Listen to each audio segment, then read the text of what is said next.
ایک آرٹسٹ کے اندر ایک ایستھیٹک سینس ہوتی ہے. یہ کسی بھی فارم آف آرٹ میں وہ جاتے ہیں نا تو اس کا ان کو فائدہ ہوتا ہے. آپ نے کیا ایکسپیرینس کیا اسے؟ یہ آپ کو ایک ٹائم پہ سوچنے میں مجبور ضرور کرتی ہے کہ آپ یہ کیوں کر رہے ہیں. ہم دیکھ رہے ہیں کہ ایک نارملائزیشن پروجیکٹ ابھی بھی ان پلیس ہے. LGBTQ کن کن طریقوں سے اس کو نارملائز کیا جا رہا ہے؟ یہ ہمیں اپنی عوام کو ایجوکیٹ کرنے کی ضرورت ہے. یہ پروپیگنڈا تھا. ابھی جو آج کل آپ کام کر رہے ہیں پاکستان جیسی سوسائٹی کے لیے تو اس سے لوگوں کو گھن آتی ہے. آپ نے بدنام کرنا ہوتا ہے کسی کو. کہ باحجاب خاتون جو ہے وہ بھی بوائے فرینڈ کے ساتھ فزیکلی بھی ہو رہے ہیں. سوسائٹی کو کوئی مسئلہ نہیں ہے. ہمارے خلاف چیزوں کو کس طرح سے کیا گیا ہے، آرٹ کے نام پر، فیشن کے نام پر، کلچر کے نام پر. پاکستان کے خلاف کسی کو کیا سازش کرنے کی ضرورت ہے؟ دنیا کے اندر ایک آرٹ ہوتا ہے جس کو کہتے ہیں پیریڈ آرٹس، کہ عورتیں اپنے حیض کے خون سے پینٹنگز بناتی ہیں.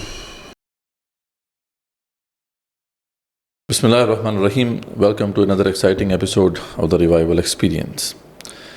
ہم ان سیشنز کے اندر مختلف لوگوں سے آپ کی ملاقات کرواتے ہیں اور خاص طور پہ ہمارا فوکس ہوتا ہے کہ ہم ایسے لوگوں کو آپ کے سامنے لے کر آئیں کہ جو کسی نہ کسی کیپیسٹی میں، کسی نہ کسی ایسپیکٹ میں ریوائول کا کام کر رہے ہوں. تو ایسی ایک پرسنالٹی کو آج ہم نے اپنے اسٹوڈیو میں مدعو کیا ہے. ہم سب جانتے ہیں کہ یہ جو زمانہ جس دور میں ہم رہ رہے ہیں یہ انفارمیشن کا دور ہے، بلکہ یہ کہا جاتا ہے کہ وہ جو ماڈرن دور تھا وہ کب کا ختم ہو چکا. اب یہ پوسٹ ماڈرن دور آ گیا ہے، یہ ماں بعد جدید دور آ گیا ہے. اور وہ کون سی ایسی چیز ہے جس نے ماں بعد جدید کو شروع کیا ہے؟ وہ بیسیکلی یہ انفارمیشن ہی ہے. Communication and information. Communication technology میں جو ایڈوینٹ ہوا اور اس کے بعد پھر انفارمیشن کا جو ایکسپلوژن ہوا، اس کے بعد ایک نئی دنیا وجود میں آئی ہے.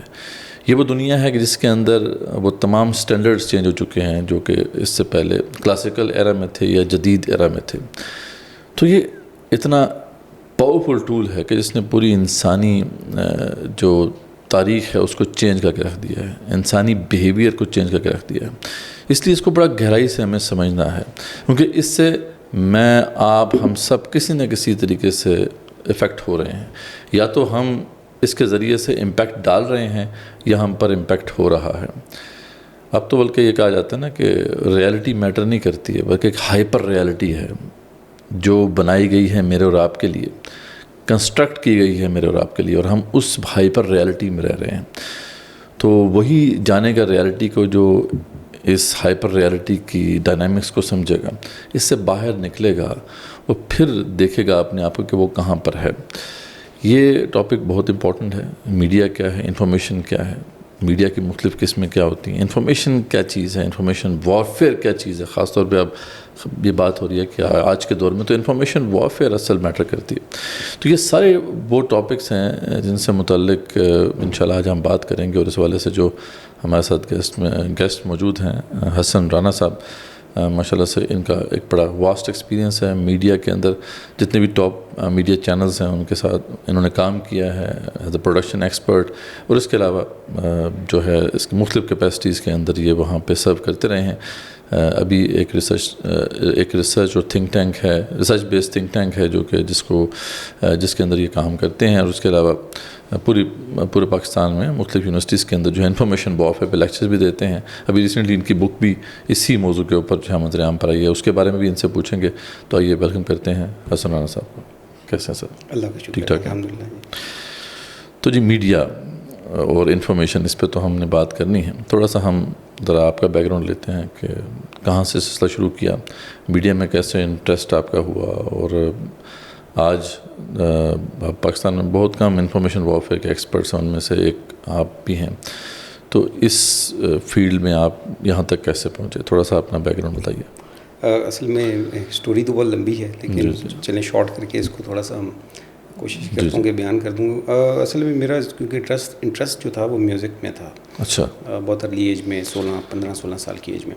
تو ایز اے گٹار پلے شروع کیا اور پیشن بن گیا کہ دنیا کا بہترین گٹارسٹ بننا ہے. اور کانسرٹس کرتے تھے، بینڈ بنا لیا. بس پھر وہ چلتا رہا، پڑھائی بھی ساتھ چلتی رہی. اور پھر اس کے ساتھ ساتھ یعنی کتنی ارلی ایج ہے جس سے آپ بات کر رہے ہیں جب آپ؟ یعنی یہ 16-17. اچھا 18 کی ایج میں تو میں بائی پروفیشن میوزک شروع کر دیا تھا. اچھا جی ہم کانسرٹس کرتے تھے اور پیسے لیتے تھے مختلف کالجز میں, یونیورسٹیز میں, اسکولز میں. ٹھیک ہے. تو یعنی 18 سال کی عمر میں پڑھ بھی رہا تھا اور میرے پاس پیسے بھی آتے تھے. تو اس دور میں شاید 3-4 ہزار 5 ہزار بھی بہت بڑی اماؤنٹ تھی. اور تو وہ سلسلہ چلتا رہا اور میوزک میں کیونکہ انٹرسٹ تھا, ایک پیشن بن گیا کہ جی دنیا کا بہترین گٹارسٹ بننا ہے. اچھا. تو اس کے لیے پھر پریکٹس بہت زیادہ کی. ظاہری بات ہے گول بہت بڑا تھا اور اس کو اچیو کرنا تھا, اور ہم ویسٹرن میوزک سنتے تھے, ویسٹرن بینڈز اور گٹار پلیئرس کو فالو کرتے تھے. پرٹیکولرلی گٹار میں کیوں انٹرسٹ آپ کا رہا؟ اور بھی ہیں؟ ہاں گٹار میں اس وجہ سے رہا کہ گٹار شاید شروع سے ہی فیسینیٹ کرتا تھا. اچھا. نیچرلی کوئی انکلینیشن؟ نیچرلی بس کچھ ایسا ہی تھا. بس کچھ ایسا ہوا, ایک دوست تھا اور وہ ایک دفعہ گھر گٹار لے آیا اور میں نے کہا کہ یہ کیا ہے. بس اس نے کہا جی یہ ہم نے قریب سے پہلی دفعہ ہی دیکھا تھا جی کو. تو بس وہ پھر ایسا ہوا کہ وہ اس سے لے لیا اور پھر آہستہ آہستہ شروع کر دیا. بس کرتے پھر وہ مزہ آنا شروع ہو گیا. اور کچھ اگر ٹیونز بجانی آنا شروع ہو گئی تو پھر اور زیادہ لوگوں نے جب تعریف کی تو ہم نے کہا کہ بھائی یہ تو بڑا اچھا کام ہے, تو اس کو جاری رکھنا چاہیے. تو شروع میں تو صرف ایز اے فن کیا, لیکن اس کے بعد جب 2-3 سال گزر گئے تو اس کے بعد پھر پتہ چلا کہ نہیں بھائی یہ تو پیشن بن گیا میرا, اور پتہ بھی نہیں چلا کہ کب بن گیا. اور پھر اس میں کیونکہ انسپریشن جو جیسے میں نے پہلے بتایا کہ وہ بہت بڑی تھیں اور وہ ویسٹرن میوزیکل بینڈز تھے, اور اس میں جو ہیوی میٹل. کون سے بینڈز کو سنتے تھے اس زمانے میں؟ بینڈز تو بڑا عجیب صاحب لگے گا, لوگ کہیں گے کہ داڑھی رکھ کے ایسی باتیں کرتا ہے. نہیں بہرحال تو آخر کار داڑھی رکھنے سے پہلے ہم اس دنیا میں بھی تھے. ہاں صحیح ہے جی. Bands all time favourite band جو تھا وہ میرا پنک فلوئڈ ہی رہا ہے. اچھا. آل دو مختلف رہے ہیں, مطلب موڈ سوئنگز رہے ہیں بینڈس کے حوالے سے, لیکن آل ٹائم فیوریٹ جو ہے وہ پنک فلوئڈ ہی رہا. اسی طرح گٹار پلیئرز میں بہت زیادہ ہیں, لیکن جو مین آپ کہہ سکتے ہیں جو انسپریشن ہے وہ انگی مالمسٹین تھا. اچھا اچھا. اور پھر اس کے ساتھ ساتھ بدلتے بھی رہے ہیں, پھر اور نئے بھی ایڈ ہوتے رہے ہیں, کچھ نئے گٹارسٹ بھی, لیکن یہ 2 مین انفلوئنس آپ کر سکتے ہیں. تو یہ بتاتے خود اتنے بڑے نام تھے کہ اب دنیا میں اگر یہ بولا جاتا ہے کہ بڑے بینڈز کون سے ہیں تو وہ 2 ہی کہا جاتا ہے, یا لیڈ زیپلن کہا جاتا ہے یا پنک فلوئڈ کو کہا جاتا ہے. تو بعض لوگ بیٹلز کو کہتے ہیں. اور اگر گٹار پلیئرز کی بات کی جاتی ہے تو وہ جو سٹریانی ہے وائے یا انگ مالمسٹین ہو گیا, اور پھر اس طرح 2-3 اور ہیں جو وہ زیادہ اتنے مشہور نہیں ہیں, لیکن بہرحال وہ بھی بہت ٹیکنیکل تھے. تو ان کا نام لیتا ہوں کیونکہ وہ انسپریشن وہ تھی, تو اس کو دیکھتے پھر ان کی چیزوں کو سننا, بجانے کی کوشش کرنی. اور پاکستان میں ویسا بجانے والے نہ بالکل ہی کم تھے. تو اردو میوزک بہت زیادہ سنتے نہیں تھے, یعنی اردو سے مراد انڈین جو گانے وہ شروع سے ہی بہت زیادہ نہیں سنے. زیادہ تر انگلش میوزک سنا یا پاکستانی بینڈز وغیرہ کا, ان دنوں جنون, وائٹل سائنز اور یہ ہوتے ہیں. تو بس وہ گٹار کی طرف وہ مائل ہو گئی جی. بس پھر گٹار ویسا بجایا, ایسا بجایا کہ کچھ ایک کسی طرف دیکھا ہی نہیں. تو ایک کمرے میں بند ہو گئے اور کئی سال بند رہے. پھر اس میں بس میں اور گٹار ہی رہا پھر. تو کیونکہ گول بہت بڑا تھا. اصل میں گول یہ بن گیا کہ برکلی اسکول آف میوزک ہے بوسٹن میں امریکہ میں, وہ سمجھ لیں کہ دنیا کا سب سے کنٹمپریری میوزک کا سب سے بڑا انسٹیٹیوٹ ہے. آل دو MI جو میوزیشین انسٹیٹیوٹ ہے ہالی ووڈ کے اندر, اس کو بھی کہا جاتا ہے, لیکن کنٹمپریری میوزک میں برکلی کو زیادہ کہا جاتا ہے. ٹھیک ہے. تو اس میں وہ لوگ ایک بیسٹ ٹیلنٹ اوارڈ اسکالرشپ جو ہے نا آفر کرتے ہیں, وہ بس چند لوگوں کو ملتا ہے, اور جس کو مل جائے وہ بڑی بات ہوتی ہے. یعنی برکلی سے ملنا اسکالرشپ ایک بہت مشکل اور بہت بڑی بات ہے. تو بس وہ ٹارگیٹ وہ رکھ لیا کہ برکلی جانا ہے, پڑھنا ہے, میوزک پڑھنا ہے. اب وہاں پڑھنا ہے تو اس کا مطلب ظاہری بات ہے کو پریکٹس ایسی کرنی پڑے گی. پھر وہ بہت پریکٹس کی.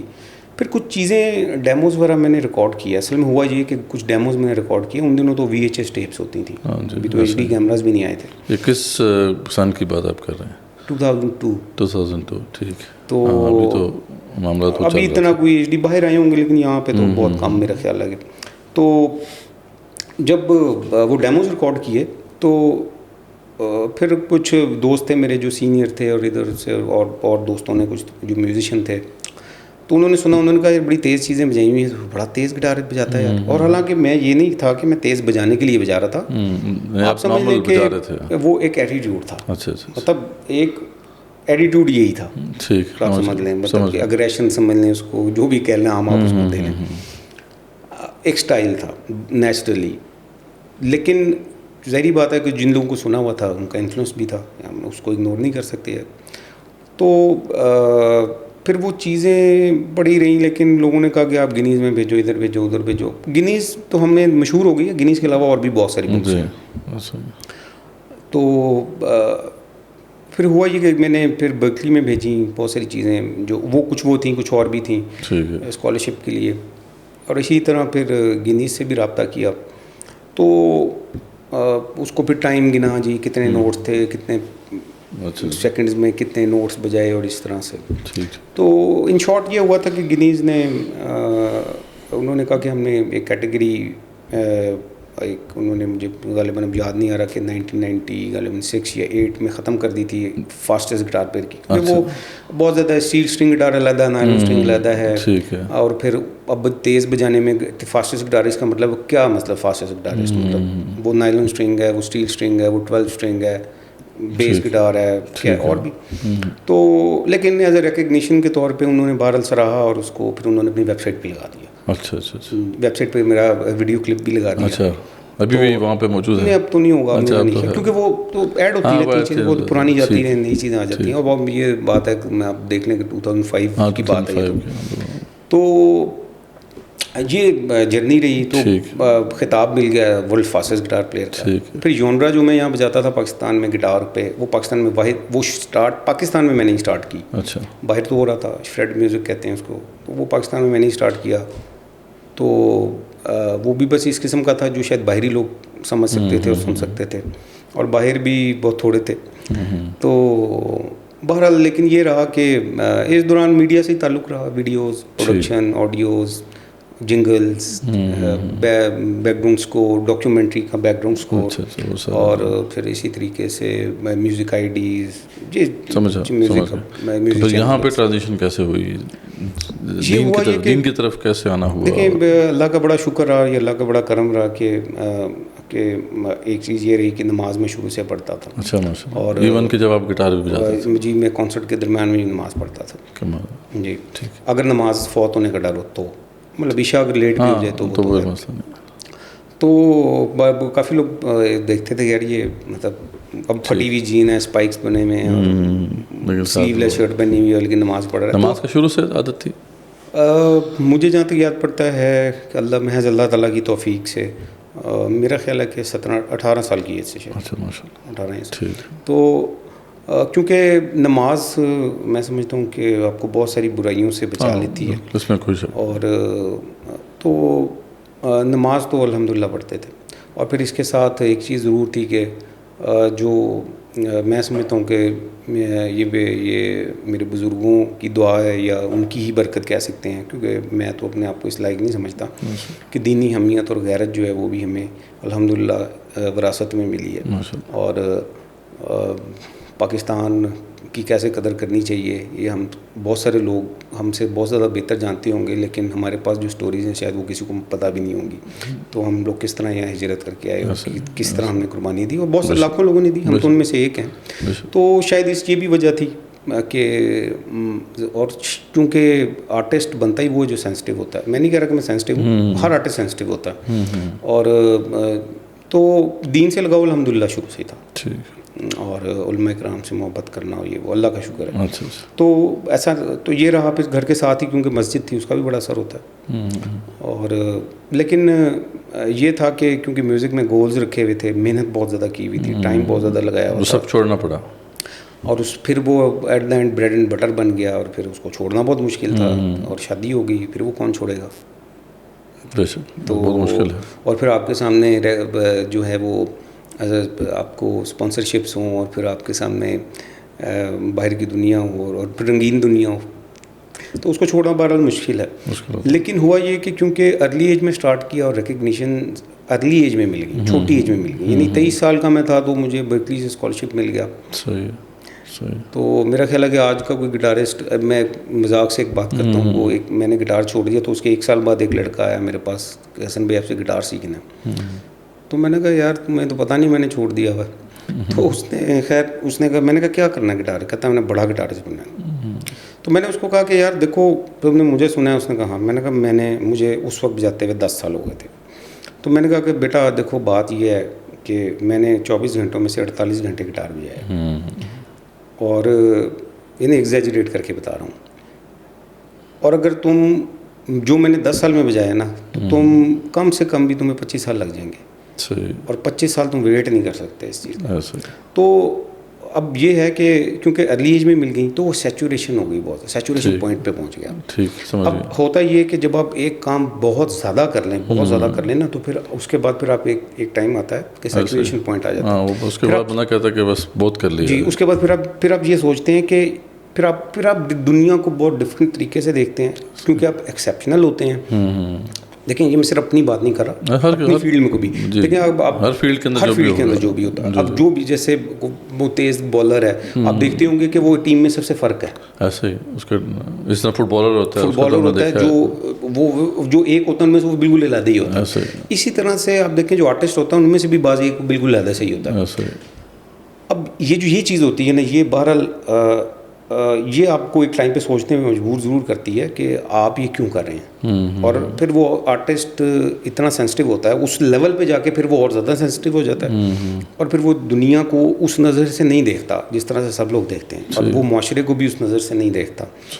اور پھر وہ سوچتا ہے کہ میں کیوں ہوں, مجھے کیوں پیدا, میں دنیا میں کیوں ہوں, مطلب مجھے پیدا کیوں کیا. تمام جو لگژریز ہیں یا جو بھی پیشنز ہیں, ورلڈلی پیشنز کی بات کریں, وہ ایگزاسٹ ہو جاتے ہیں. تو اب بندہ کہتا ہے کہ اور کیا ہے مثلا کہ میں نے کیا کرنا. اب میرے کا یہ سوال تھا کہ یار میں نے گٹار بجانے, میں نے جو اپنے ٹارگیٹس رکھے تھے وہ اچیو کر لیے, یا جو میں نے آگے رکھے تھے وہ اچیو کرتا چلا جا رہا تھا.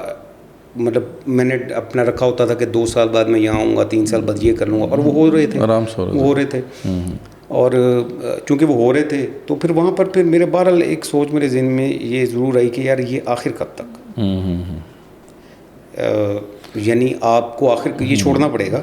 جیسے کیٹ سٹیونز کا آتا ہے. جی, لیکن اس کیٹ سٹیونز نے دوبارہ شروع کر دیا. دوبارہ انفارچونیٹ معاملہ وہ دوبارہ شروع کیا, یا جنید جمشید کا ہوا, وہ کافی اس کا ہے. تو یہ ہے کہ بہرحال لیکن اللہ کا بڑا شکر ہوا, اللہ کا بڑا فضل رہا. میں نے پھر 2011 میں چھوڑ دیا. تو 11 میں چھوڑا, اور پھر الحمدللہ اللہ کا شکر ہے. اللہ تو اس کے بعد پھر آپ آتے ہیں کہ ابھی جو آج کل آپ کام کر رہے ہیں, تو اس کے بعد سے کیریئر کیسے آپ نے اس میں بلڈ کیا اور کیسے آگے بڑھے؟ اصل میں 2011 میں جب میں نے میوزک چھوڑا تھا تو میں بالکل دنیا سے غائب ہو گیا تھا. ٹھیک ہے. کیونکہ دیکھیں وہ سوشل میڈیا کا دور نہیں تھا اس زمانے میں. جو جیو پہ رات 9:30 بجے آ جاتا تھا تو وہ تو سیدھے منہ بات نہیں کرتا تھا, مذاق سے بات کرتا. اب ان دنوں ہمارے تو اب انٹرویوز بھی آتے تھے, جیو پہ بھی آتا تھا, میوزک چینلز پہ بھی آتے تھے, کانسرٹس بھی ہوتے تھے, تو ہم تو سیدھے منہ کسی سے بات ہی نہیں کرتے تھے, سیدھی سی بات ہے. تو لیکن اصل میں یہ ہے کہ جب وہ چھوڑا تو پھر اس کے بعد میں نہیں چاہتا تھا کہ میں کسی بھی لائم لائٹ میں ہوں, اور یا میں یعنی لو کی میں ہی رہوں. لو کی اگر میں کوئی کام کروں گا تو پھر میں لو کی میں کروں گا, میں سامنے نہیں آؤں گا. تو میں نے 3-4 سال ایسے ہی گزارے, 3 سال ایسے ہی گزارے. لیکن ان 3 سالوں میں میرے کچھ دوست تھے جنہوں نے بہت مجھے انسسٹ کیا کہ جو ایکسپیرینس ہے یہ ضائع ہو رہا ہے, اور اگر یہ ویسے کام نہیں آتا تو اس کو امت کے لیے کام میں لے کے آؤ. اگر پروفیشنلی نہیں کرنا تو کوئی ایسا کام کرو کہ لوگ, اب ظاہر سی بات ہے دیکھیں میڈیا ایک انڈسٹری ہے.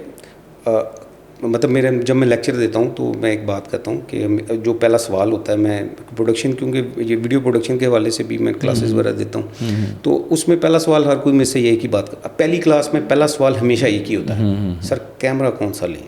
اچھا. تو میں ان کو یہ, اور میرا بھی جواب پچھلے کئی سال سے ایک ہی ہے, وہ یہ ہے کہ اگر آپ کے پاس 10 روپے والا پین ہے اور اگر آپ کو تحریر لکھنی آتی ہے تو آپ اس سے بھی لکھ لیں گے. صحیح بات. اگر آپ کے ہاتھ میں 1 لاکھ والا پین پکڑا دیں گے تو آپ کو تحریر نہیں لکھنی آتی تو آپ کیا لکھیں گے؟ کچھ نہیں کر سکتے. تو میں ان کو یہی کہتا ہوں کہ بیٹا مین بیہائنڈ دا ٹول ہوتا ہے, کیمرہ کوئی چیز نہیں. تو ٹولز بس کچھ حد تک میٹر کرتے ہیں, باقی ٹولز صرف آپ کو اسسٹ کرتے ہیں, آپ کو آپ کی آسانی کر دیتے ہیں, صرف آسانی کر دیتے ہیں اور کچھ بھی نہیں کرتے.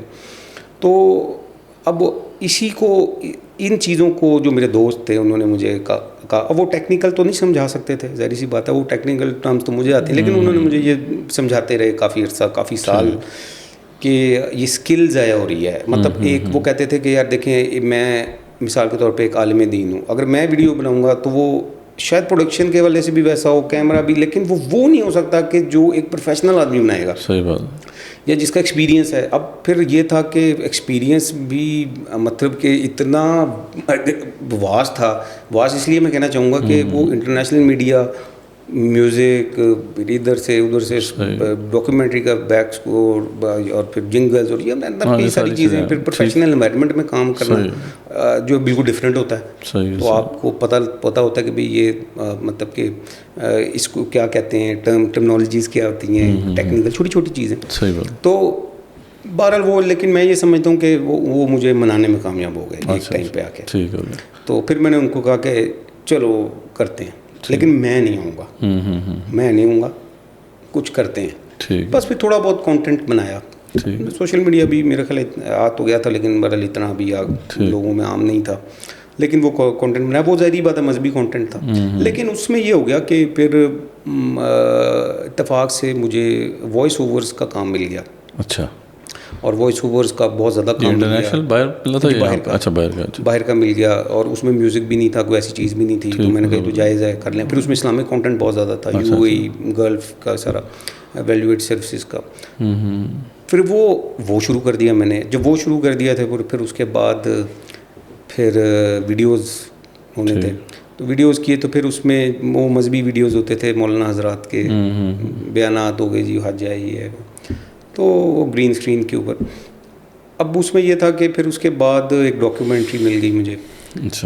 وہ ڈاکیومنٹری پیڈ تھی مجھے, انہوں نے کہا بنا دیں. میں نے کہا چلیں ٹھیک ہے بنا لیتے ہیں. اچھا. پھر وہ جب ڈاکیومنٹری کی تو پھر پوری ڈاکیومنٹری خود کیا آپ نے, اس کی ساری اسکرپٹ کے ساتھ اور باقی سب پروڈکشن, پوسٹ پروڈکشن سارے. وہ اس زمانے میں تو بلکہ میں اپنی ٹیم کو یہ ابھی بتاتا ہوں, یہ حیران ہوتے ہیں کہ اس زمانے میں نے ان کو بتایا کہ سامان بھی میں خود اٹھاتا تھا کندھے پہ, اور میں ریکارڈ بھی خود کرتا تھا, لائٹ بھی خود کرتا تھا, اسکرپٹ بھی میرا ہوتا تھا, سبجیکٹ کے سامنے بیٹھ کے کویسچنز بھی میں کرتا تھا, بی رولز بھی میں شوٹ کرتا تھا, ایڈٹ بھی میں ہی کرتا تھا. اچھا. اور وائس اوور بھی میں کر لیتا تھا. تو بہرحال وہ ایک ایج تھی, تو یہاں سے شروع کیا. تو وہ کچھ ڈاکیومنٹریز اور مل گئیں. اچھا. یہ ڈاکیومنٹریز بھی یہاں پہ ملی تھیں یا باہر کی؟ یہاں کی بھی کی ہیں, باہر کی بھی کی ہیں. پھر فرانس فلم فیسٹیول میں میری ڈاکیومنٹری گئی. کون سا, کیا نام تھا اس کا؟ مختار فلم فیسٹیول میں. اچھا. اور وہ میرا خیال ہے 2000 غالباً 18-19 کی بات ہے. اچھا اچھا. تو وہ مختار فلم اسکول ہوتا تھا, ابھی وہ شاید میرے خیال ہے ابھی بھی ہے یا بند ہو گیا. وہ کرواتے تھے ہر سال. اچھا. فیسٹیول کراتے, تو اس میں بھی بھیجی میں نے. اور کمرشل بھی ظاہر سی بات ہے, پھر مختلف لائک مائنڈیڈ لوگوں کا کام بھی کیا, اور پھر مختلف این جی اوز, یہ ہاسپٹلز ہیں, این جی اوز ہیں, اور اس طرح کے ان کی ڈاکیومنٹریز. پھر اسٹاک فوٹیجز, یہ باہر پہ پروجیکٹس تھے, وہ اسٹاک فوٹیجز تھے 4K, اور اس میں لینڈسکیپ تھیں, اس میں ٹائم لیپس تھے. تو وہ ایک ایسا کام مل گیا, تو میں پورے پاکستان میں لینڈسکیپ بھی بناتا پھرتا تھا. اور سوری لینڈسکیپ کہہ رہا ہوں, ٹائم لیپس ہی بنا رہا تھا. اور مطلب یہ ناران, کاغان اور کشمیر, اور یہ مطلب کہ یہاں سے بس وہ میں میرا بیک پیک لے کے, اور تو وہ نکل جاتا تھا. اور پھر وہ ٹائم لیپس اور اسٹاک فوٹیج. جو ایک ایستھیٹک, ایک آرٹسٹ کے اندر ایک ایستھیٹک سینس ہوتی ہے, یہ ہم نے دیکھا ہے کہ کسی بھی فارم آف آرٹ میں وہ جاتے ہیں نا, تو اس کا ان کو فائدہ ہوتا ہے. یعنی اچھا اگر میوزیشین ہے تو وہ پکچرز کے حوالے سے بھی اس کی ایک سینس ہوگی. تو یہ کیا معاملہ ہوتا ہے, اور آپ نے کیا ایکسپیرینس کیا ایسے کہ جو آپ کی وہ جو ایک بیک گراؤنڈ تھا میوزک کے حوالے سے, وہ ایستھیٹک سینس جو تھی اس نے آپ کو کیسے پھر ہیلپ کیا جب آپ باقی کام کر رہے تھے میڈیا کے حوالے سے؟ دیکھیے میوزک اصل میں جو ایک ہے آرٹسٹ, وہ چاہے کیلیگرافر ہو, چاہے وہ پینٹر ہو. آرٹسٹ بہت ساری چیزیں آرٹسٹ کے اندر کامن ہوتی ہیں, اور کچھ کے اندر تو بائی برتھ ہوتی ہیں, اور کچھ میں بائی دا ٹائم ڈیولپ ہو جاتی ہیں. ٹھیک ہے. اور کچھ کے اندر خود ہوتی ہیں ڈیولپ, اور کچھ کے اندر ایک ماحول میں رہنے سے ہو جاتی ہیں. ٹھیک. ابھی 3-4 کیٹیگریز ہیں. ٹھیک. اب ہوتا یہ ہے کہ بہرحال آرٹسٹ جو ہیں ان میں کچھ چیزیں کامن ہوتی ہیں. پہلی بات تو یہ. پھر آرٹ کی فارمز میں پھر آپ اگر آ جائیں تو اس میں جس کو عام طور پہ ہم استھیٹکس کہتے ہیں, آل دو میرا اس سے تھوڑا اختلاف ہے, میں اس کو سبجیکٹو مانتا ہوں, لیکن یا جس کو آپ یہ کہہ لیں کہ جیسا کہ مثال میں آپ کو دیتا ہوں کہ جیسا کہ کیمرہ ہے اور کیمرہ کے آپ کا جو فریم ہے، فریم جو ہے، اب جو اس کا جو فریم ہے کیمرے کا، آپ جس سے اس کو شوٹ کریں تو سبجیکٹ کو اس کے اصول اور پینٹنگ کے ایک ہی ہیں. اچھا ٹھیک ہے. کینوس میں کیسے اس کو لینا ہے، کینوس میں اس کو کیسے لینا ہے، کدھر لینا ہے، کس پورشن میں لینا ہے، کس پورشن کو خالی رکھنا ہے. یہ پینٹنگ میں بھی ایسا ہی ہوگا، فوٹوگرافی میں بھی وہی اصول ہیں، اور ویڈیو میں بھی وہی اصول ہیں. پھر اسی طرح سے اگر وہ فیبرک میں ہے تو وہاں پر بھی ہو سکتا ہے، کیونکہ اس کی جو ایسپیکٹ ریشیو بدل جاتی ہے، کپڑوں میں ایسے ہو جاتی ہے نا، تو تھوڑا سا فرق ہو جائے گا، اس میں فرق آ جائیں گی چیزیں. اسی طرح سے جو کلر تھیوری جس کو ہم کہتے ہیں، وہ کلر تھیوری بھی پوری وہ بھی سیم ہے. اب کیلیگرافر جو ہے وہ بھی سیم کلر تھیوری پہ کام کرے گا، فیبرک والا بھی ڈیزائنر بھی اسی پہ کرے گا. پھر اسی طرح سے جو اسکلپچر بنانے والا ہے وہ بھی ویسے ہی کرے گا. اور پھر اسی طرح سے جو ویڈیو ایڈیٹنگ ہے اس میں جو کلر گریڈنگ ہوتی ہے اس میں آپ کریں گے، آپ گرافک ڈیزائن میں آپ کریں گے وہ تب بھی آپ ویسے ہی کریں گے. خطاطی میں کریں گے تو تب بھی آپ کو ان چیزوں کا خیال رکھنا پڑے گا، کیلیگرافی جس کو میں نے کہا. تو بہت ساری چیزیں، کچھ چیزیں آرٹ فارم کی کامن ہیں، پھر کچھ چیزیں میڈیا کی کامن ہیں، کچھ چیزیں آرٹسٹ کی کامن ہیں. تو اسی طرح سے آپ یہ دیکھتے ہوں گے کہ اکثر لوگ جو ہوتے ہیں، جیسے اب ہمارے دوست ہیں وہ انہوں نے ماسٹر تو فائن آرٹس میں کیا ہوا ہے، لیکن وہ اس میں بہت بڑے ڈائریکٹر ہیں، فلمز بنا رہے ہیں. اب لیکن فائن آرٹس کا فلم سے کیا تعلق دیکھنے میں نہیں ملتا. اب وہ اسکلپچر آرٹسٹ ہے، ایک میرا دوست ہے، بہت اچھا تھا. آل دو کہ میں تو جائز ناجائز کے حق میں بات کر رہا ہوں، لیکن وہ اس وقت پاکستان کے بہترین ایڈز بنا رہا ہے. اچھا، اب بت بنانا اور تو اس کا مطلب ہے کہ یہ جو ہیں کچھ ایسی چیزیں ہوتی ہیں، کوئی ایسے گفٹس ہوتے ہیں کہ جو آپ کو پھر فائدہ دیتے ہیں. انوائرمنٹ اصل میں دیکھیں، وہ کہا جاتا ہے نا، جیسے انجینئرنگ ہمارے یہاں لاہور میں بعض دوست ہیں انجینئرس، انہوں نے کہا کہ جو انجینئرنگ یونیورسٹی میں ایک دفعہ چلا جاتا ہے نا، وہ چاہے 10 سال بعد باہر آئے، وہ بن کے انجینئر ہی آتا ہے. ہاں ایسے ہی وہ اصل میں کیونکہ وہ سیکھتا ماحول سے ہے.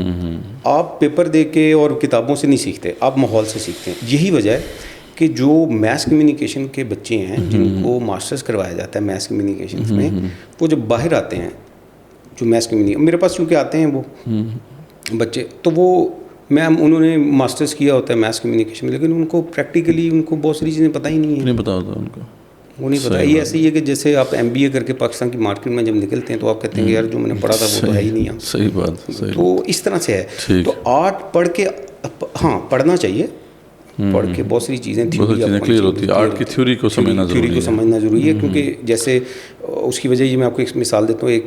ایک جیز میوزک جیسے ہے، تو جیز میوزک کے اندر ایک اصول ہے جس کو کہتے ہیں جیز بریک دا رولز. اب جیز بریک دا رولز ایک تھیوری ہے، اور لیکن اس میں ہے یہ کہا جاتا ہے کہ بریک وہ تو رولز کو بریک وہ کرے گا جو رولز کو جانتا ہو. صحیح بات. اب جس کو رول پتہ ہی نہیں وہ بریک کیا کرے گا. اور یہ محل ہر جگہ پہ ہوتا ہے. ہر جگہ قرآن مجید تو خود جو ہے وہ رولز کو بریک کرتا ہے. فصاحت و بلاغت کے جو رولز ہیں وہ اپنے اسٹیبلش کرتا ہے. بالکل جی. تو زبردست. تو ایک ہے آرٹ، ایک ہے میڈیا، پھر آتی ہے انفارمیشن. آرٹ اور میڈیا کا آپ نے ریلیشن شپ بتایا، بڑا گہرا ہوتا ہے. میڈیا کے بارے میں تھوڑا سا مزید بات کرتے ہیں کہ میڈیا کیا ہے، واٹ از میڈیا، اور پھر ہم اس کے ریلیشن شپ کو دیکھیں گے کہ اس کا کیا ریلیشن شپ ہے انفارمیشن کے ساتھ، اور انفارمیشن کیا بلا ہے اس کو بھی دیکھیں گے. لیکن میڈیا، واٹ از میڈیا؟ دیکھیں، میڈیا جو ہے وہ بڑے آسان الفاظ میں ہم اگر سمجھنا چاہیں اور لوگوں کے لیے، جو کمیونیکیشن کے جو ذرائع ہیں وہ سارے میڈیا کے ہیں. ٹھیک ہے. کمیونیکیشن میں کے ذرائعوں میں آپ کا پیپر بھی ہے، سوشل میڈیا بھی ہے، مین اسٹریم میڈیا بھی ہے جس کو سیٹلائٹ میڈیا کہتے ہیں، یا براڈ کاسٹ میڈیا کے اندر ریڈیو بھی آ جاتا ہے. کمیونیکیشن کے جو ذرائع ہیں وہ سارے میڈیا، کیونکہ میڈیا بیسیکلی تو میڈیم سے ہی ہے، لفظ سے ہی ہے، تو میڈیم سے ہی میڈیا. تو آپ کوئی بھی ایسا ذریعہ جس سے آپ کمیونیکیٹ کر سکتے ہیں وہ میڈیا کہلاتا ہے. پھر اس کو ڈفرینشیٹ آپ آگے مزید کرتے چلے جائیں. ون ٹو مینی، اور ایک ہوتا ہے پھر ون ٹو ون. جی، وہ پھر آگے اس کو آپ ٹیکنیکلی پھر اس کو آپ جتنا مرضی آگے کرتے ہیں. مثال آپ جیسے ڈیجیٹل میڈیا آپ کہہ لیں گے، ٹھیک ہے، اور اس طرح ہم اس کو پرنٹ میڈیا جیسے بولتے ہیں. تو میڈیا بہرحال ایک پیپر جو ہے وہ بھی میڈیا ہے، کیونکہ آپ اسے کمیونیکیٹ کر سکتے ہیں. ٹھیک ہے. اور اسی طرح سے آپ کا موبائل فون بھی ایک میڈیا ہے.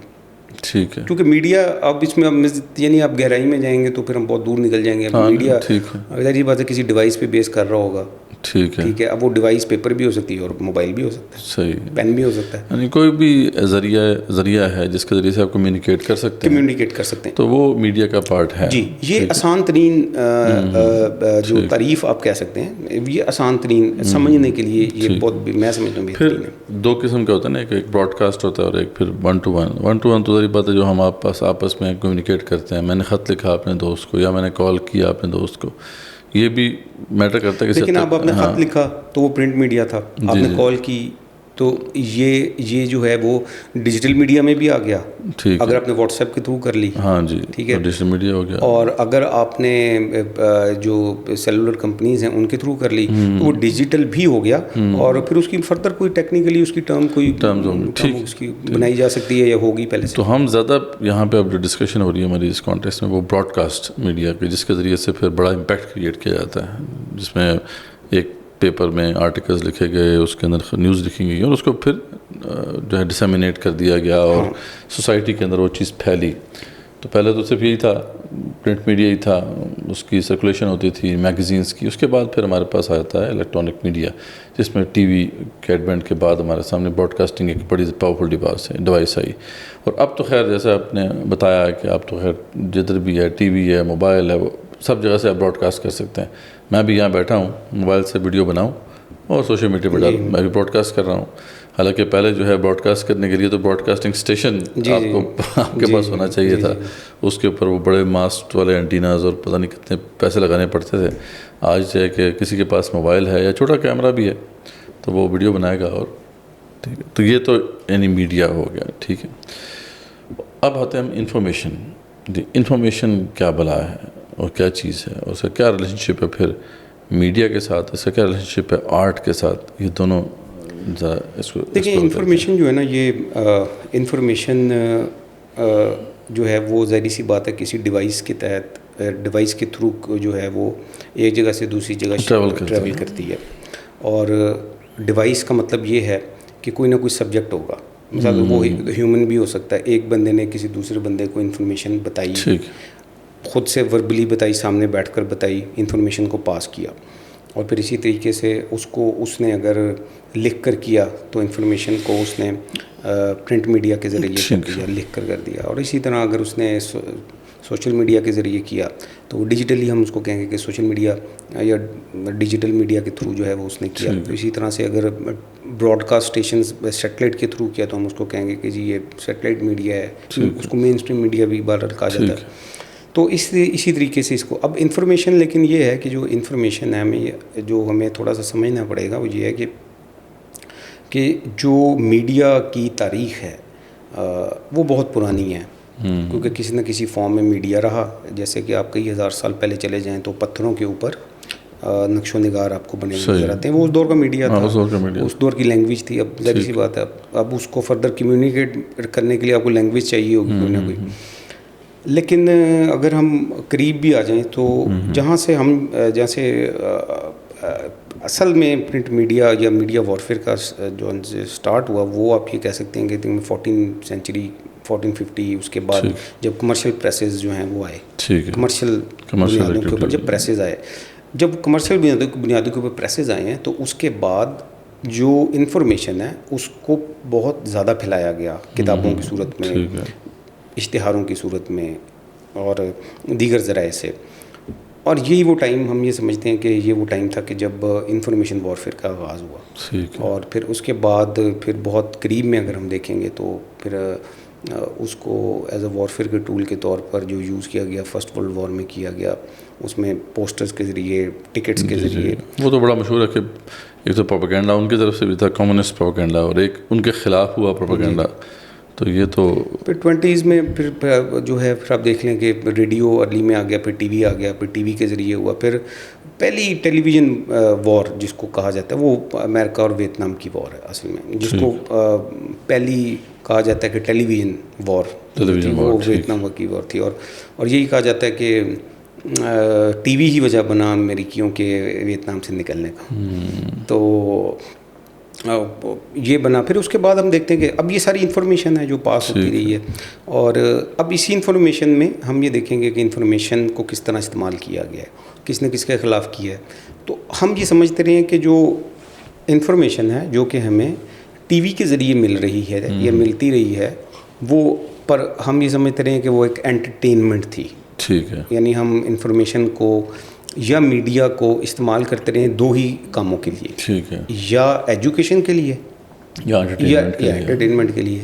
اور جب کہ اس انٹرٹینمنٹ کے اندر آپ کو آپ کے مطلب کی 90% چیزیں دکھائی گئیں اور 10% چیزیں وہ ڈالی گئی ہیں جو وہ دکھانا چاہ رہے تھے آپ کو. ٹھیک ہے, یعنی وہ 10% جو تھا وہ ہڈن تھا میسج. جی, ہڈن میسج تھا نارملائز کرنے کے لیے. بہت ساری چیزوں کو نارملائز کیا گیا بائی دا ٹائم. اور مطلب ہم پاکستانی تو بے صبری ہیں, ہم تو فوراً رزلٹس چاہتے ہیں. تو یہ پلاننگ جو ہے ایسی نہیں ہوتی. جیسے مثال کے طور پہ میں آپ کو بتاتا ہوں, جیسے انفلوئنس آپریشنز ہوتے ہیں. اب انفلوئنس آپریشنز ایک ملک دوسرے ملک کے خلاف کرتا ہے, تو اس میں یہ کہا جاتا ہے کہ جو عام طور پہ جو انفلوئنس آپریشنز ہوتے ہیں آج سے چلیں, سوشل میڈیا سے پہلے بھی چلے جائیں ہم, تو ان کے جو ٹھیک رزلٹس ہیں نا 15-20 سال بعد نظر آتے ہیں.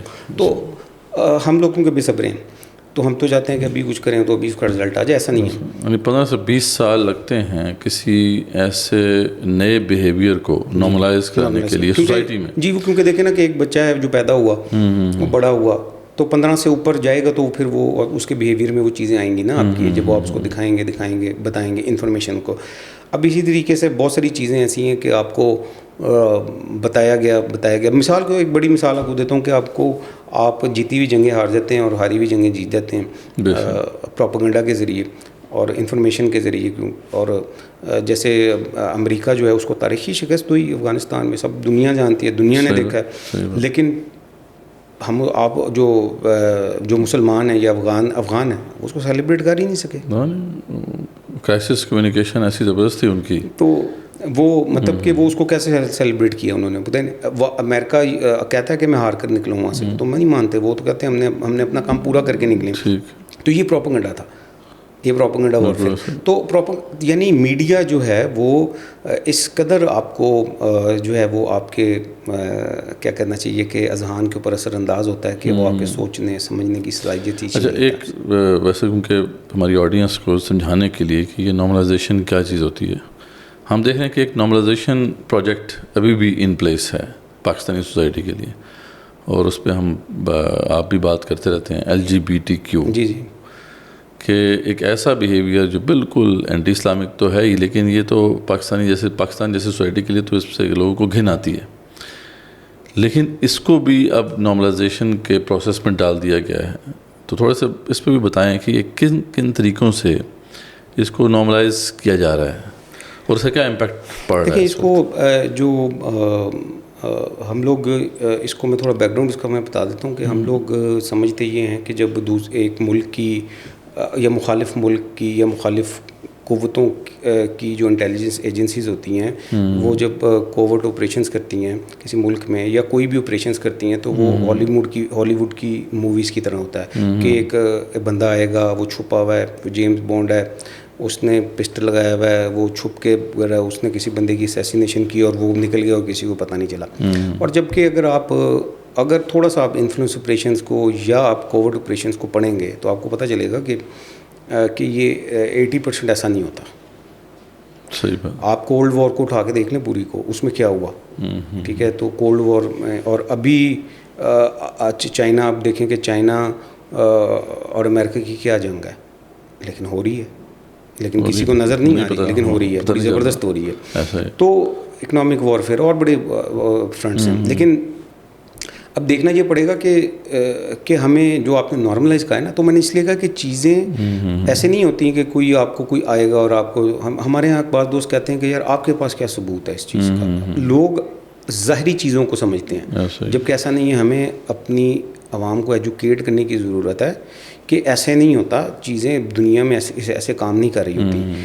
ہمارے خلاف چیزوں کو کس طرح سے کیا گیا ہے, آرٹ کے نام پر, فیشن کے نام پر صحیح اور کلچر کے نام پر.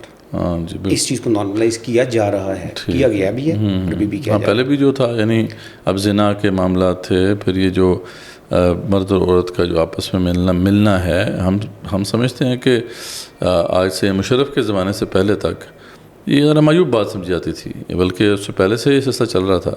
لیکن ہم دیکھتے ہیں کہ اس میڈیا کے دور کے بعد تو یہ اب چیز اب نارملائز ہو چکی ہے. اب تو بعض اوقات ایسے بھی بڑا عجیب معاملہ نظر آتا ہے کہ باحجاب خاتون جو ہیں وہ بھی اپنے ان کے بوائے فرینڈ کے ساتھ ہیں اور سوسائٹی کو کوئی مسئلہ نہیں ہے. جی نارملائز کیا گیا نا, بائی دا ٹائم ہوا ہے, یعنی 18-20 سال لگے ہوں گے اس کو کرنے میں, جیسے میں نے پہلے تقریباً ایسا ہی ہے. تو اس کو ٹائم لگتا ہے. اور اسی طرح جو LGBTQ کا ہے, یہ بھی آج سے نہیں ہوا شروع, یہ پہلے سے ہوا ہے. آپ کو نارملائز کیا گیا. دیکھیں جینڈر اسٹڈیز ہمارے دور میں نہیں ہوتی تھی, جینڈر اسٹڈیز نہیں ہوتی تھی. ہمارے دیکھتے دیکھتے آئی ہیں.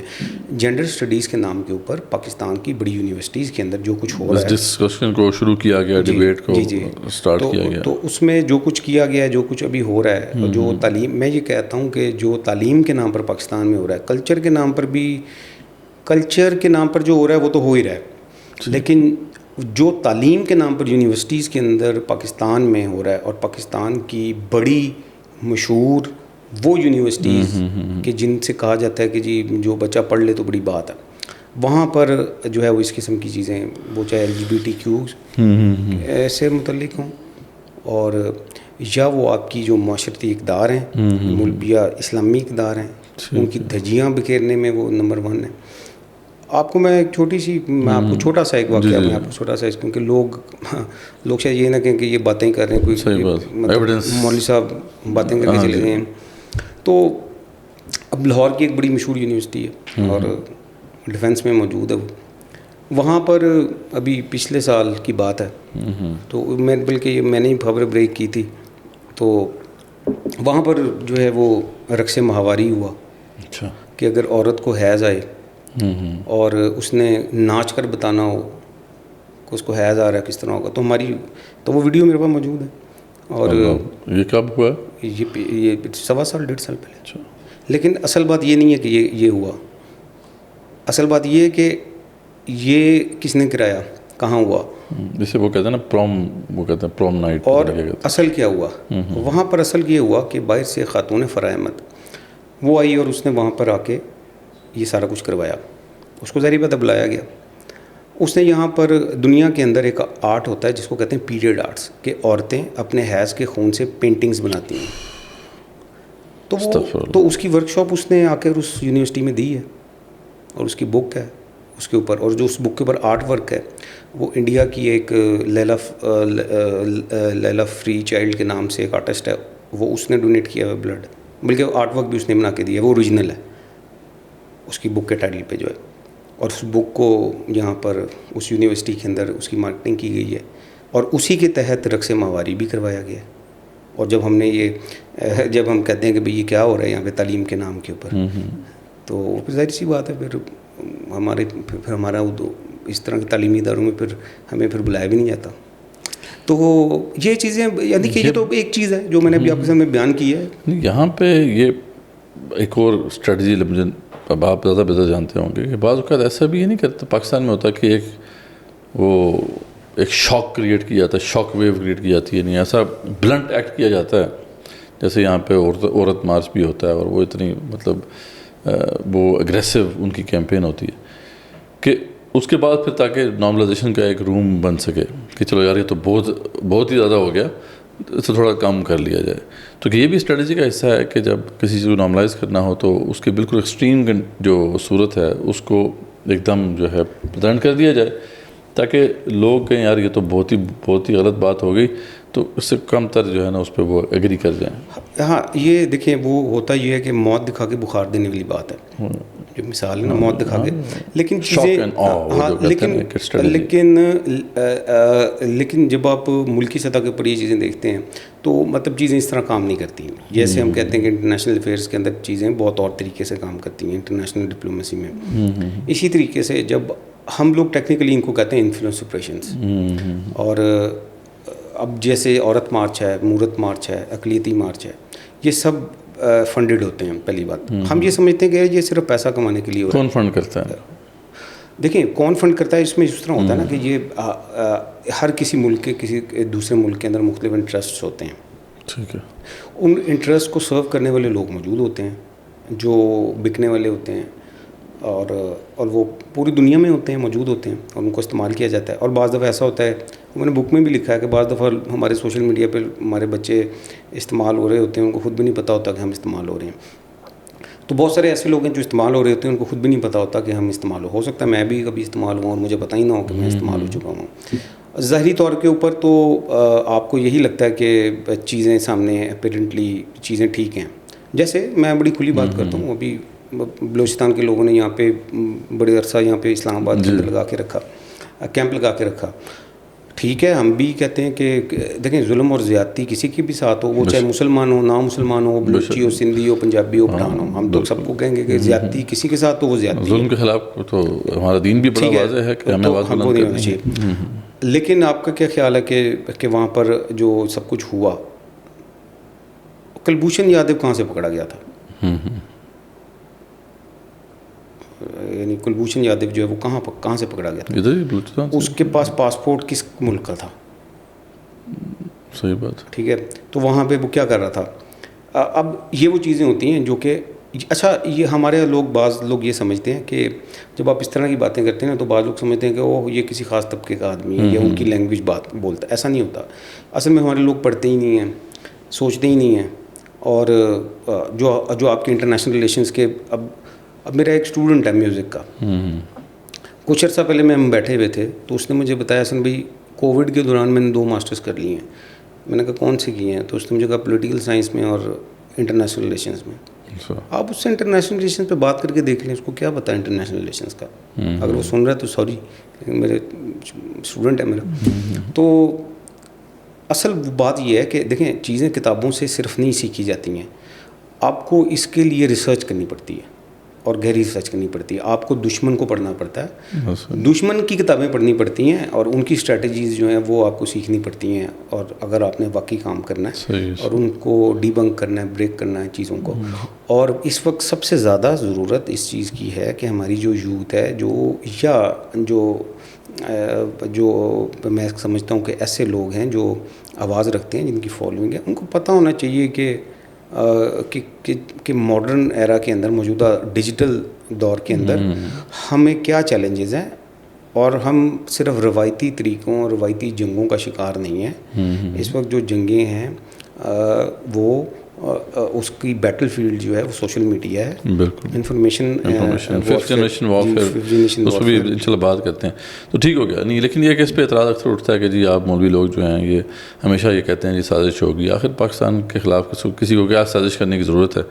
پاکستان تو ویسے ہی ہم خود ہی کافی ہیں اپنے خلاف. تو اس لیے ایویڈنسز ہمیں پیش کرنے ہوتے ہیں. تو عام طور پہ جو یہ اس طرح کی بات ہوتی ہے کہ ٹھیک ہے ادھر سے کچھ 2-3 چیزیں ہم نے دیکھی, اسے ریڈیوس کیا اور ایک سٹوری بنا دی. زیادہ تر ہمارے ہاں ایسے لوگ ہوتے ہیں. آپ کیونکہ ایک تھنک ٹینک بھی ہے, آپ اس کا بھی ایک ممبر ہیں, تو کیسے ریسرچ ہوتی ہے, یعنی کیسے آپ ایک انفارمیشن کی ریئلٹی کو چیک کرتے ہیں کہ یار یہ انفارمیشن ساؤنڈ انفارمیشن ہے, اور اس پہ پھر آپ کیسے کنکلوژن ڈرا کرتے ہیں؟ یہ پروسیس کیا ہوتا ہے؟ دیکھیں یہ بھی ایک آرٹ ہے. اچھا, دیکھیں بعض لوگ ڈس ایگری کریں گے, لیکن جیسے سرجنز ہوتے ہیں, اور جو سرجن ہوتے ہیں وہ ہر کسی کا آپریشن کرنے کا طریقہ تھوڑا سا فرق ہوتا ہے, ٹیکنیک فرق ہوتی ہے. پڑھا سب نے شاید ایک ہی کالج سے ہو, یونیورسٹی سے ہو, اب اس میں ٹیکنیکس فرق ہوتی ہیں, پہلے تو بات یہ ہے. لیکن ہوتا اس میں طریقہ کار بڑا سادہ سا ہوتا ہے کہ مثال کے طور کے اوپر میں نے آپ سے ریکارڈنگ سے ہم پہلے بھی بات کر رہے تھے کہ جیسے انڈین کرونیکلز کے نام سے ایک رپورٹ سامنے آتی ہے ای یو ڈسنفو لیب کی 2020 میں, اور وہ یہ کہتی ہے کہ انڈیا نے پاکستان کے خلاف 750 فیک میڈیا آؤٹلیٹس اور اس کے علاوہ کئی این جی اوز اور فیک ادارے بنا کے 15 سال سے پاکستان کے خلاف انٹرنیشنلی ڈس انفارمیشن کمپینز چلا رہے ہیں. انڈیا سے مراد را چلا رہی ہے, RNW جس کو کہتے ہیں. تو اب ہوا یہ کہ یہ رپورٹ شائع کرتا ہے E U disinfo lab. E U disinfo lab جو ہے وہ مغربی ملک کا ایک واچ ڈاگ ہے, یا ریسرچ کا ادارہ کہہ لیں, آسان لفظوں میں چلیں آپ. تو مثال کے طور پہ آپ کے سامنے یہ رپورٹ آتی ہے, تو اب اس میں چیزیں لکھی ہوتی ہیں کہ جی انڈیا نے یہ ایک اتنی NGOs بنائیں اور یہ کام کیا. ہم یہ دیکھتے ہیں کہ وہ کام کیا کیا. مثال کے طور پہ میں آپ کو جیسے پہلے کہہ رہا تھا، یہ میں اس لیے بتا رہا ہوں کہ یہ لوگ اس میں انٹرسٹ لیں اور سیکھیں. انڈیا نے یہ کہا کہ EU ڈسانفو لیب نے یہ کہا رپورٹ میں کہ انڈیا نے پاکستان کے خلاف فیک میڈیا آؤٹلیٹس تو بنائی ہیں، لیکن ساتھ میں یورپین جو کنٹریز ہیں ادھر کے جو پارلیمنٹیرینز ہیں ان کو خریدا ہے. اچھا، یعنی یہ پروسیس وہاں سے شروع ہوتا ہے کہ UK میں کچھ پارلیمنٹیرینز کے ساتھ یورپین کنٹریز کے یورپین کنٹریز کے پارلیمنٹیرینز کو خریدا ہے. ٹھیک ہو گیا. پھر وہ یہ کہتی رپورٹ یہ بھی کہتی ہے کہ باہر کے مغربی ممالک کے جو پارلیمنٹیرینز ہیں ان کے پارلیمنٹری گروپس بنائے گئے ہیں. ٹھیک ہے. اب جب ہم دیکھتے ہیں کہ وہ پارلیمنٹری گروپس کس ٹاپک پہ بنے ہیں تو وہ ہم دیکھتے ہیں کہ وہ بنے ہیں کہ پاکستان میں اقلیتیں آزاد نہیں ہیں، پاکستان میں اقلیتوں کو کوئی حقوق نہیں ہے، پاکستان میں اقلیتوں کو قتل کر دیا جاتا ہے، یہاں جبری شادی کی جاتی ہے، جبری اسلام قبول کروایا جاتا ہے. یہ بیانیہ جو ہے وہاں سے شروع ہوتا ہے. یہ کہا گیا اس میں. اب ہم وہ انہوں نے تو دیکھیں لکھ دیا. اب یہ ریسرچرز کا کام ہے ڈھونڈنا کہ وہ یہ دیکھتے ہیں کہ پھر آگے یہ جو کیا ہے یہ مزید پھر اس کو ایگزیکیوٹ کس نے کیا ہے، وہاں سے دیکھیں گے نا. پھر اب جب ہم اس کو دیکھتے ہیں مثال کے طور پہ ہم اس کو دیکھتے ہیں تو ہم یہ دیکھتے ہیں کہ پارلیمنٹری گروپ ایک بنا اور ایک بننے جا رہا تھا. جو بنایا گیا وہ بنا برطانوی پارلیمنٹیرینز کا اور APPG کے نام سے، اور اس نے پھر آگے رپورٹ شائع کی پاکستان مخالف، اور اس کا نام تھا سفوکیشن آف دا فیتھفل. اور وہ بھی 2020 میں ہی آئی اس کے بعد. اور وہ ہم نے دیکھا کہ جب ہم نے اس کو ڈیبنک کیا تو وہ ہم نے دیکھا کہ وہ تو سارے کا سارا اندر اس کے قادیانیت بھری پڑی تھی. وہ تو سارے کا سارا قادیانیوں کی کیس اسٹڈیز ڈالی ہوئی تھیں. پھر جب نے اس میں ایک کیس اسٹڈی کو پھر لے لیا، دیکھیں یہ ایک لمبا کام ہے. یعنی آپ کو ایک ڈگ کرنا پڑتا ہے جیسے بہت زیادہ. یعنی اگر آپ صحیح معنوں میں فیکٹس تک جانا چاہتے ہیں تو پھر آپ کو اس کی محنت کرنی پڑے گی. یعنی ایسا نہیں ہے کہ آپ نے ادھر سے بات سنی اور سوشل میڈیا پہ جو مرضی آیا بس سنا دیا. نہیں، یہ تو خیر وہ ایسا نہیں ہے. پھر اس کے علاوہ اور کام بھی ہیں. مثال کے طور پہ ہم یہ دیکھتے ہیں کہ پاکستان کو سوشل میڈیا کے حوالے سے فیوچر میں کیا چیلنجز ہیں، یعنی پاکستان کے بارے میں کیا پلانز ہو رہے ہیں اور کیا انفارمیشن وارفیئر کے فرنٹس کیا ہو سکتا ہے. جی کیا فرنٹس ہیں، کیا ہو سکتا ہے. جی بتائیے. یہ ضروری نہیں ہے کہ میں یہ بات کروں کہ ایسا ہی ہوگا، یعنی میں یہ بات کروں کہ کیا کیا ہو سکتا ہے. ہم یہ بھی دیکھتے ہیں. ایک تو آپ نے بتا دیا کہ اقلیتوں کے حوالے سے پاکستان کے پرسیپشن کریٹ کی جا رہی ہے کہ پاکستان میں اقلیتیں سیف نہیں ہیں، پاکستان میں اقلیتوں کو حقوق نہیں مل رہے. تو ایک تو یہ بالکل واضح نظر آ رہا ہے، اور ہم دیکھتے ہیں کہ اس کو کس طریقے سے پروموٹ کیا جاتا ہے اس بیانیے کو.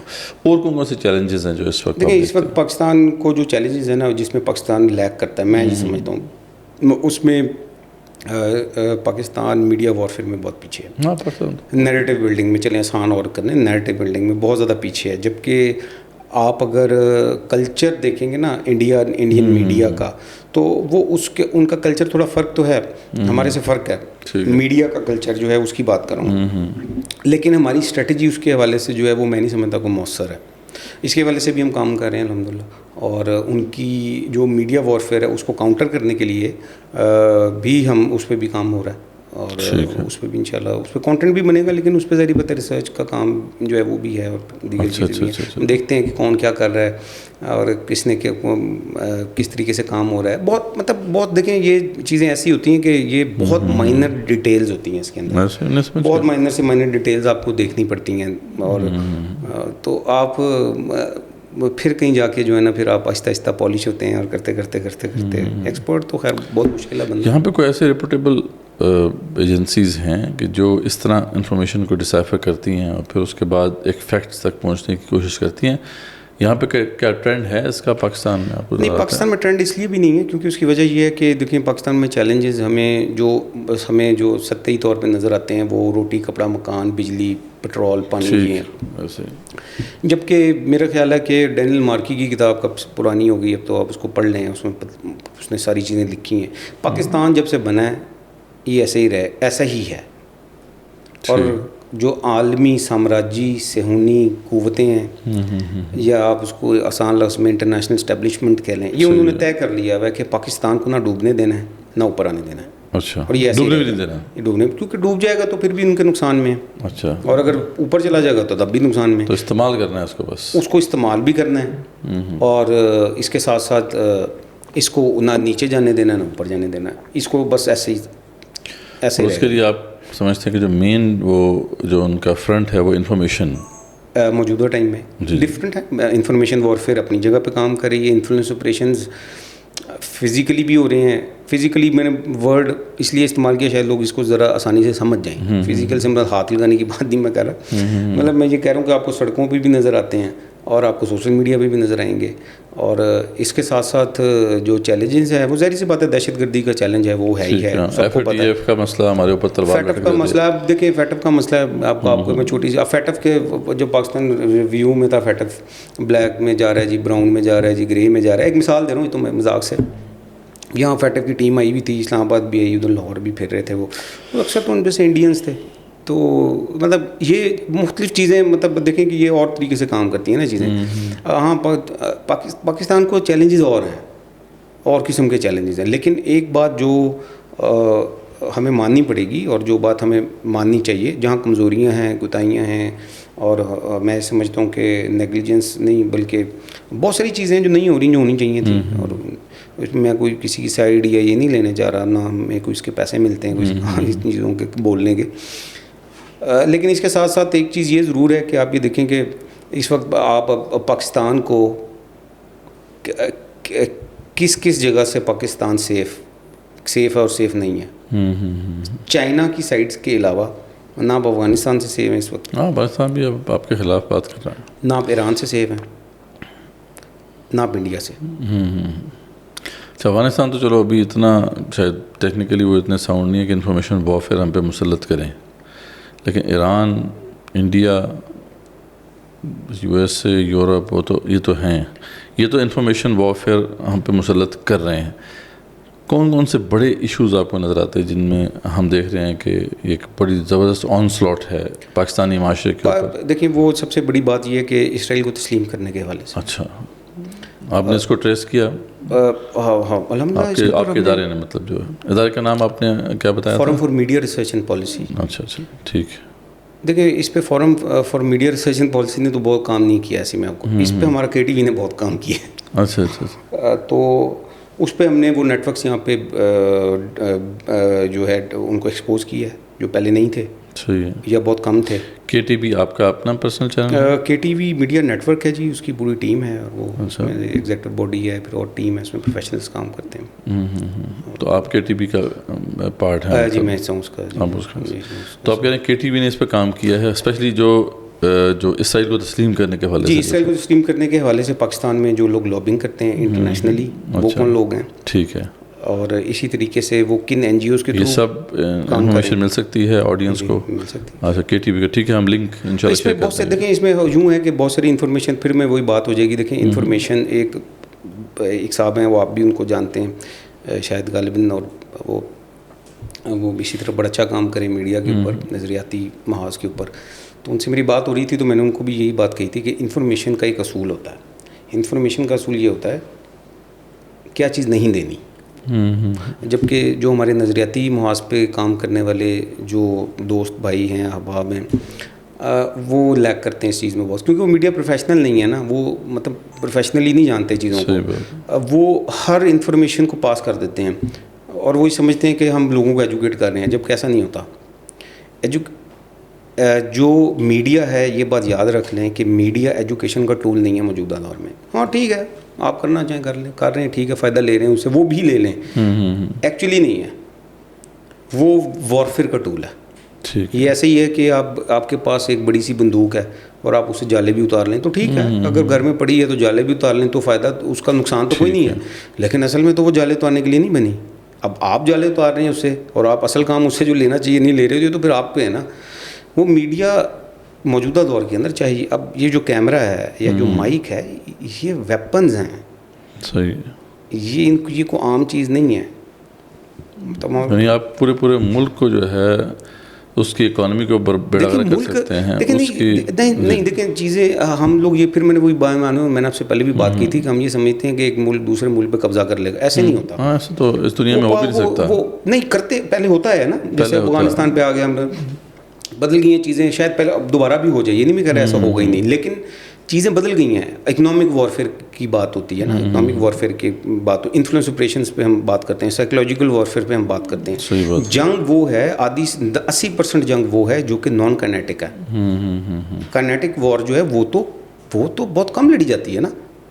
دیکھیں انڈیا کے ساتھ جو ہمارے چیلنجز ہیں, اسرائیل کے ساتھ چیلنجز ہیں, وہ تو ابھی کیا ہیں, وہ زیادہ چیلنجز وہ ہیں جو کہ نان کائنیٹک ہیں.